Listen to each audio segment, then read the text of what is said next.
First up on the list of tiny punch list repairs that I've put off is this piece right here. Don't exactly remember when I cut it out, but as you can see, it was quite crusty. This bus seemed to have a lot of random little areas that were really bad and other areas that were decent.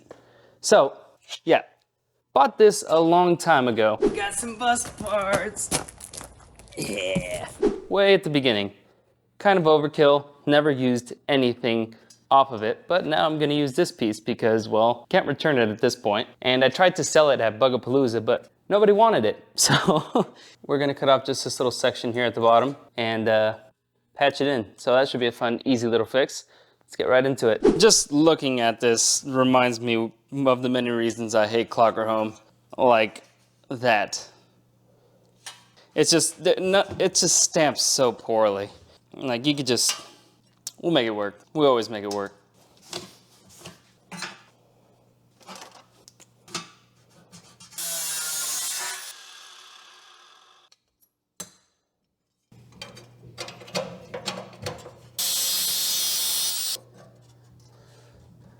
We're gonna have to deal with these wrinkles here. These wrinkles are pretty much ruining everything right now. We'll attempt to hammer these out without changing the shape substantially of the piece. Hopefully.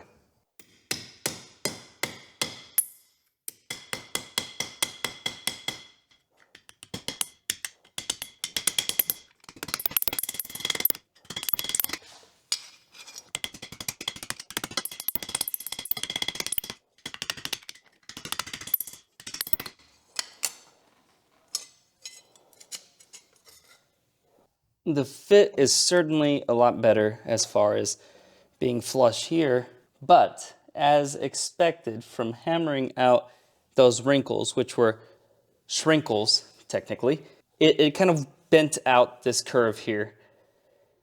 So I'm gonna cut a relief in here so I could bend this a little bit, kind of get it curved in where I want it, as I want it to follow the curve of the B pillar here. If it wasn't for hammering out those wrinkles, there would be no way to hold this flush against here, and we want a nice tight seam.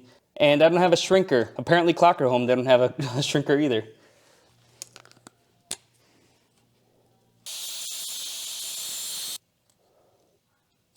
That could not have worked better. That's halfway decent.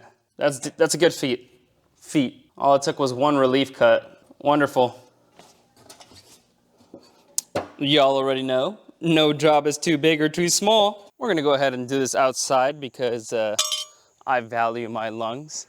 I can't find a paintbrush, so we're just gonna spread it with the little bristle brush. Nah, we'll just let that sit a little bit. Flip her over and she should be done.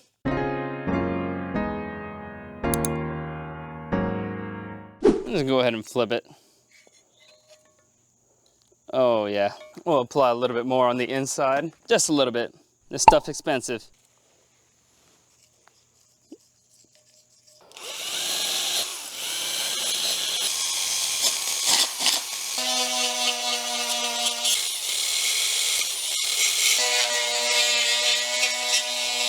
You can see it went from being a Klokkerholm piece of crap to a pretty nice looking piece of metal.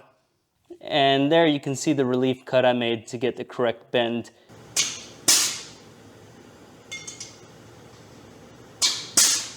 I've ensured that the area where it's going to be welded to the bus is completely clean, rust-free, so no rust transfers to our new piece. And with our plug weld holes punched, we can spray it with some weld-through primer and move on to finally getting this piece welded into place. And we're not worried about masking anything off. For those of you who ask what brand I use, there it is. The plan here is to use these magnets to hold it in place. Let's see how it fits.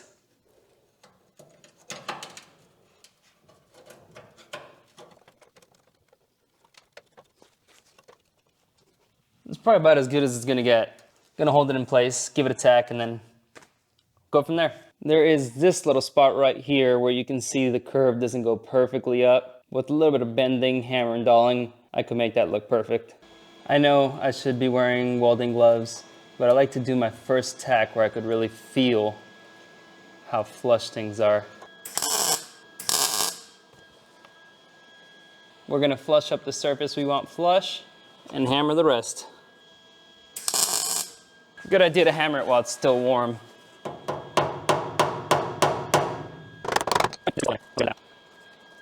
This is hammer off dolly action. I think once I have that where I want it, I'm gonna give it a spot weld on the inside here. All right, this is gonna be difficult to pull off, to be able to show you guys what I'm doing, so wish me luck. Well, that was my worst plug weld. Wow, that'll hold it in place while we get to work here.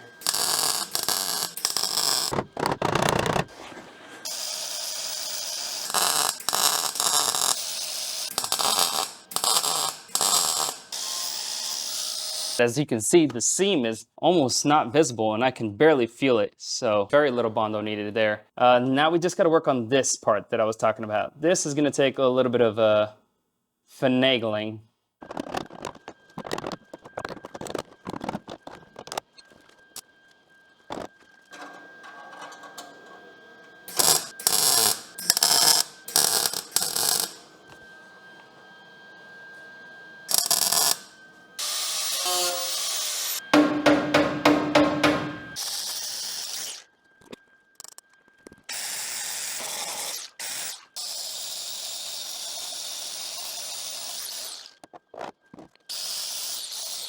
We shall give it a quick sanding and you'll see that you'll never know where this repair was done.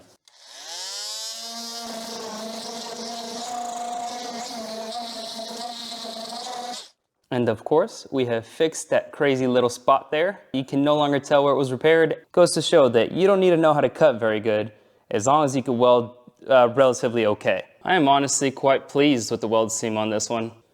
That's not bad. Not bad at all. We shan't forget about these plug welds in the back.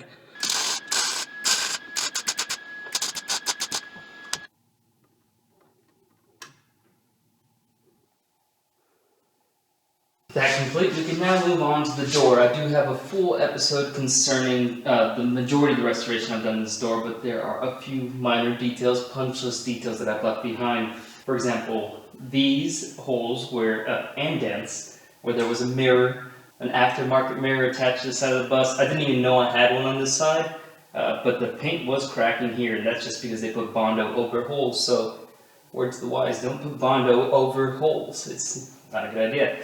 And then down here where the side reflector was, it's got some rust from the moisture that was held behind it, so we're going to cut that out. And I'm not going to be running reflectors, so not worried about it. Just going to put a random piece of metal there, weld it in, and make it look stock. And I make it a rectangle. You know? Since I didn't realize the mic was unplugged, for the next few clips I'll just voice over due to the fact that the audio is so crappy without a quality mic. And I'll go ahead and say that I learned quite a bit from this repair, even though it was so simple and I've done so many like it before. Make sure to stick around to the end because you'll see that I made somewhat of a mistake and now it's going to just require more work to fix. When I take a look at this piece, it seems pretty flat, but it is in fact curved, and this is a flat piece of funky green metal cut off that we're going to make it with. You see that it's got bit of a good roly-poly to it, so we're gonna have to give this piece that same shape.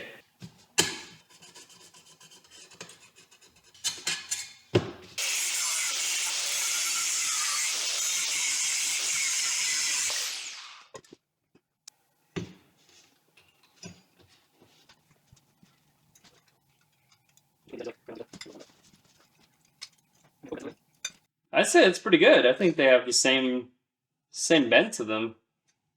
It's hard to tell in the video, but I mean, they're flush with each other. We shall be using the same magnet technique to mock it up. Alright, let's see if we can just get that in there. Ooh, that's starting to look good. So I got the mic plugged in now. We can have some decent audio. And we're going to go ahead and start welding this from one side to the other, I think, so that I could kind of make sure things lay nice and flat.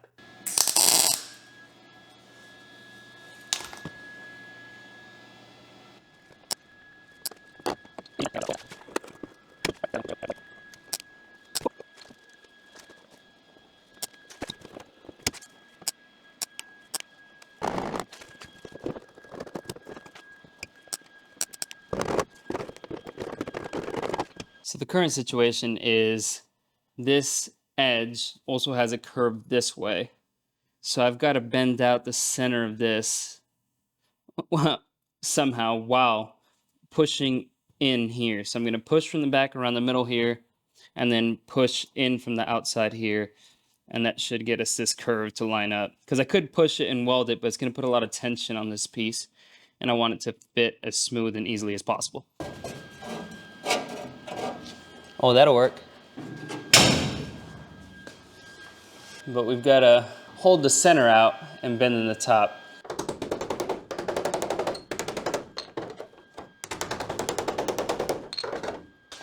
That's actually pretty good. Like I said, what I did was apply pressure in the middle here, pushing outwards, and then hammered in on the top here. And I gotta say, it's got a good curve to it now, for sure.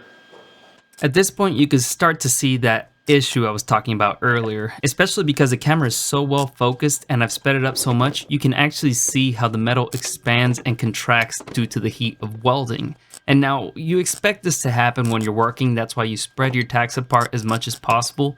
But this is a pretty thin portion of the door, and there's not any supports really close by that stop it from oil canning. And honestly, the biggest issue I had wasn't the heat from the welding, it was actually the heat from the grinding.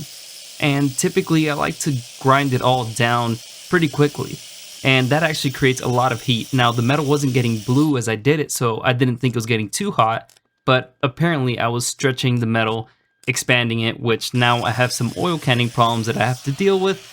But I'm all out of oxygen, so I can't use my torch. So you'll be seeing that probably in the next episode as I continue to tackle this punch list. And I know this video has taken a long time to come out, and a lot of you guys were used to getting videos every Wednesday and Sunday, and I hope to be getting back to that schedule, or at least to a more consistent schedule here in the near future. I am using near future. I am using a new editing software, new camera, new equipment. There's a lot going into it. I'm trying to create the best video possible from a production side, but I need to remember my roots, which is just working on the bus, recording it as I go, and putting content out there for you guys to follow along the journey.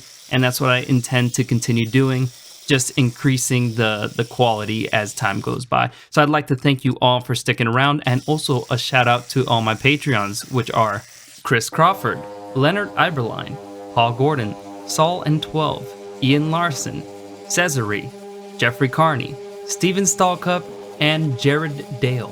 Thank you so much. All your support really makes a difference. We're able to improve the quality of these videos, and well, unfortunately, we're out of time. So I will be seeing you guys all in the next one. In the next one.